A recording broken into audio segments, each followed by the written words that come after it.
নমস্কার বন্ধুরা।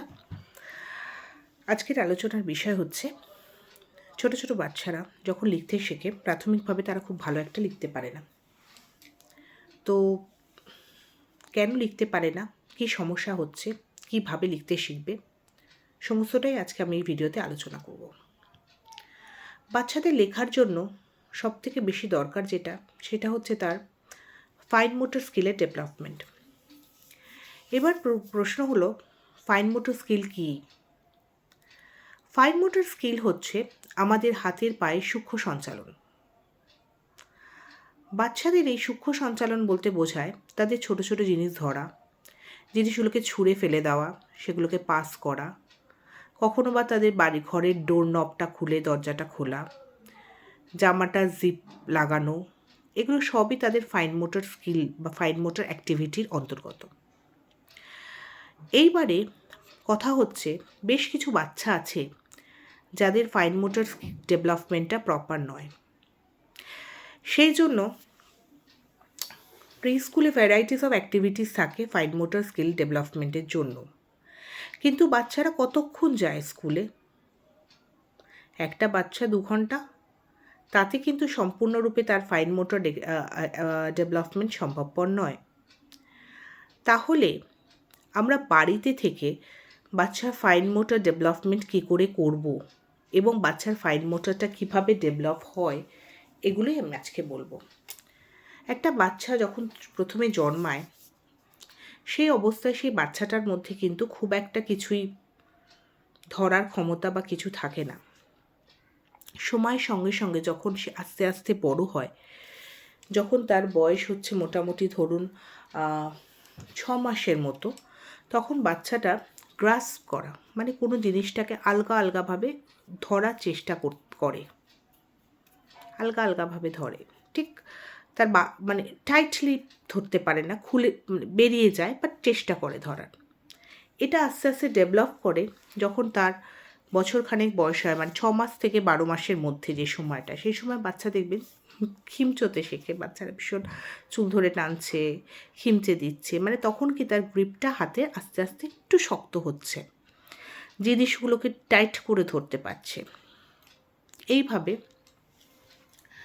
তারপরে যখন বাচ্চাটা মোটামুটি 1 থেকে 2 বছর বয়স, সেই সময় বাচ্চার শুরু হয়ে গেল পার্মা গ্রিপ। পার্মা গ্রিপ মানে বাচ্চাটা হাতে যদি একটা পেন্সিল দিয়ে দেন, দেখবেন বাচ্চাটা একটা ফিস্টে বা মুঠোর মধ্যে পেন্সিলটা ধরে হিজিবিজি বা যাকে এক কথায় বলে স্ক্রিবলিং করছে।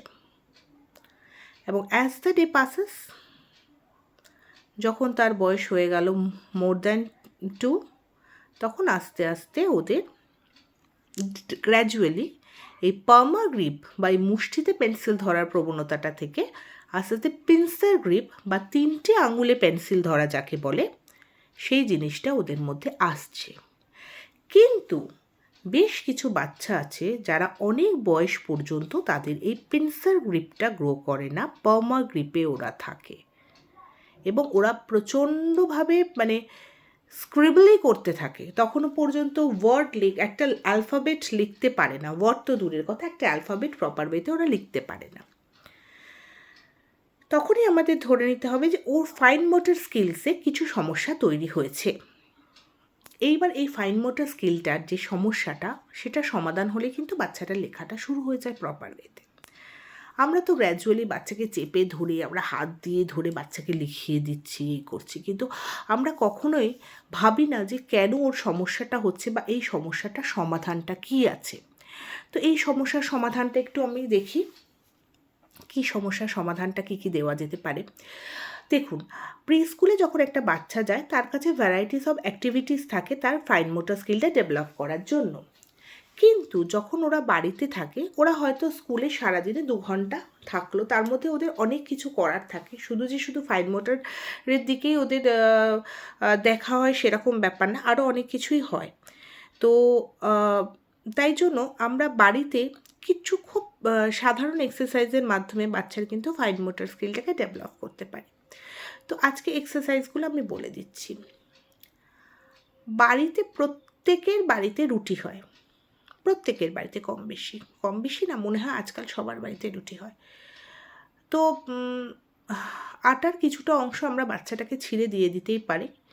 ওটাকে নিয়ে ও মেস করবে, ওটাকে দিয়ে ও বিভিন্ন জিনিস, কখন ওটাকে রোল করবে, কখন ওটা দিয়ে কোনো শেপ বানানোর চেষ্টা করবে। এই প্রত্যেকটা জিনিসে কিন্তু ওর হাতের মাসেলগুলো স্ট্রং হবে, মানে ওর কি ফাইন মোটর স্কিলটা ডেভেলপ হয়ে যাবে। এখন বাজারে বিভিন্ন ধরনের ক্লে পাওয়া যায়, তবে সব ক্লে কিন্তু বাচ্চাদের জন্য ইকো ফ্রেন্ডলি হয় না। কিছু কিছু ক্লে আছে যেগুলো বাচ্চার হাতে প্রচণ্ড ব্যবহারের পর র্যাশ হয়ে যায়। সেই জন্য ভীষণ ভালো হচ্ছে আমরা যদি বাচ্চাকে নর্মাল বাড়িতে মাখা আটাটা দিয়ে দিই, সেই আটা দিয়ে কিন্তু ওরা বিভিন্ন ক্লের কাজটাই ওরা কিন্তু করে। আরেকটা কিচেন অ্যাক্টিভিটি বলছি।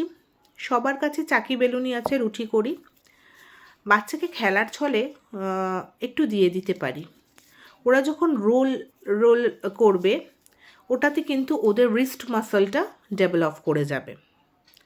তাহলে কি হবে? তাহলে এই এই এই দুটো অ্যাক্টিভিটি আমরা খুব সহজে বাচ্চাদের দিতে পারি। এবং দেখবেন যখন মায়েরা কিচেনে কাজ করে বা রুটি টুটি বানায়, বাচ্চাদের মধ্যে কিন্তু একটা ইচ্ছা তৈরি হয় যে টুক করে একটু দেখে নিত কী আছে ওটার মধ্যে, টুক করে মানে ওটা একটু মায়ের থেকে নিই, একটু মায়ের কাছে যায়। মা যখন রান্না করে বাচ্চারা এমনি তখন পাশাপাশি ঘোরে। তো আমরা সেই সময় খেলার ছলে যদি এগুলো ওদেরকে পাস করি তাহলে কিন্তু হয়। ছোটোবেলায় আগেকার দিনে অনেক বাচ্চারা খেলাবাটি খেলতো, তো ওই রান্না করা হ্যানা ত্যানা এইসবগুলো হতো। এখনকার বাচ্চাদের মধ্যে কিন্তু ওই খেলাগুলো আর নেই। ওই খেলাগুলো এখন পুরো চলে গেছে। ওই খেলাগুলোতে কি সুবিধা ছিল, ওগুলোই কিন্তু হাত পা নাড়ানোর সঙ্গে সঙ্গে ওদের কিন্তু বেশ একটু ফাইন মোটরের কাজ হয়ে যেত, কিন্তু এখন আর সেইগুলো তো নেই। সুতরাং আমাদের বিকল্প ব্যবস্থাগুলোকে রাখতে হবে, কারণ বাচ্চাদের পড়াশোনা করতে হবে, বাচ্চাদের লেখাও শেখাতে হবে, বাচ্চাদের লিখতেও হবে। তো সেক্ষেত্রে আরেকটা জিনিস করতে পারি, যদি কোনো জামায় চেন লাগানো থাকে, সেই জামার চেনটাকে বাচ্চা বারবার অন অফ করতে পারে, একবার জিপিং জিপ আউট করতে পারে। এই যে জিপিং করার সঙ্গে কী হচ্ছে, ওর কিন্তু ফাইন মোটরের কাজ হয়। আরেকটা অ্যাক্টিভিটি বলছি, যদিও এটা একটু কঠিন, আমার মনে হয় না কটা বাচ্চা করতে পারবে, সেটা হচ্ছে শুলেস অ্যাটলিস্ট নট একটা করে সিঙ্গেল নট যদি বাঁধানো যায়, সেটা আর একটা খুব ভালো এক্সারসাইজ। আর এখন তো সবার ডোর নব মোটামুটি হচ্ছে হুইল অ্যান্ড অ্যাক্সেল, মানে গোল ডোর নব। সেই ডোর নবগুলোকে যদি ওরা মুভমেন্ট করে, তবে কি বলুন তো, বাচ্চা তো একবার শিখলে বারবার করে জিনিসটা নষ্টও করে দিতে পারে। তো বেটার হয় খেলার ছলে আমরা কিছু ইউটেন্সিলস দিয়ে ওদের মানে ওদের মানে ফাইন মোটর স্কিলটা ডেভেলপ করতে পারি। আরেকটা জিনিস যেটা আমি বলতে পারি, যে বাচ্চারা যখন প্রাথমিকভাবে লিখতে শিখবে, প্লিজ প্যারেন্টস কেউ বাচ্চাদের হাতে প্রথমেই পেন্সিল ধরে দেবেন না। পেন্সিলগুলো খুব হার্ড হয়, যেগুলো ওদের বাচ্চাদের ছোট হাতের আঙুলের মাসেলগুলোকে নষ্ট করে দেয়। এই যে যদি ওদের খুব সূক্ষ্ম তো মাসেলগুলো, ওই হার্ড পেন্সিল যখন ওরা এইভাবে একসঙ্গে হোল্ড করে না, তখন ওদের মাসেলগুলো নষ্ট হয়ে যায়। বেটার হয় ওদের হাতে ক্রেয়ন দিন, দিস ইজ ভেরি সফট। ওরা স্ক্রিবলিং, প্রথম দিকে কিন্তু ওরা স্ক্রিবলিংই করবে, হিজি বিজি করতে হঠাৎ করে একটা সময় দেখবে যখন আপনারা একটু বড় হবে, ধরুন 1.5 বছরের, খুব ইজিলি একটা বাচ্চা কিন্তু 1.5 বছর 1 বছর 8 মাস পর্যন্ত স্ক্রিবল করে। ওকে একটা পেন্সিল আর একটা পেন খাতা যা ইচ্ছা, পেন্সিল একটা ক্রেয়ন দিয়ে দিন, একটা খাতা দিয়ে দিন, সারাক্ষণ স্ক্রিবল করবে। যখন আর একটু বড় হবেন দেখবেন ও ফার্স্ট একটা স্ট্রেট লাইন টানার চেষ্টা করবে, স্ট্রেট না হলেও অ্যাটলিস্ট আপ টু ডাউন, মানে উপর থেকে নিচে করবে, এবং এইভাবে গ্র্যাজুয়ালি কিন্তু জিনিসটার মুভমেন্ট হবে। সেই জন্য আমরা প্রথমে বাচ্চাদের লেখা শেখানোর সময় প্রথমে আমরা কিন্তু কোনো অ্যালফাবেট বা নাম্বার না শিখে ওদেরকে বিভিন্ন ধরনের standing line, sleeping line, slanting line, curve, এইগুলো শিখিয়ে প্রথমে ওদের হাতের গ্রিপটাকে স্ট্রং করি এবং তারপরে ওদেরকে লেখা শেখাই।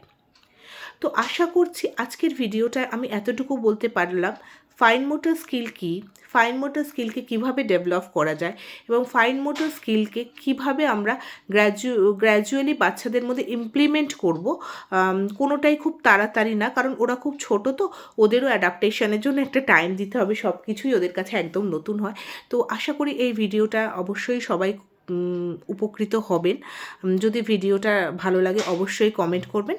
আজকের জন্য এতটুকুই। নমস্কার।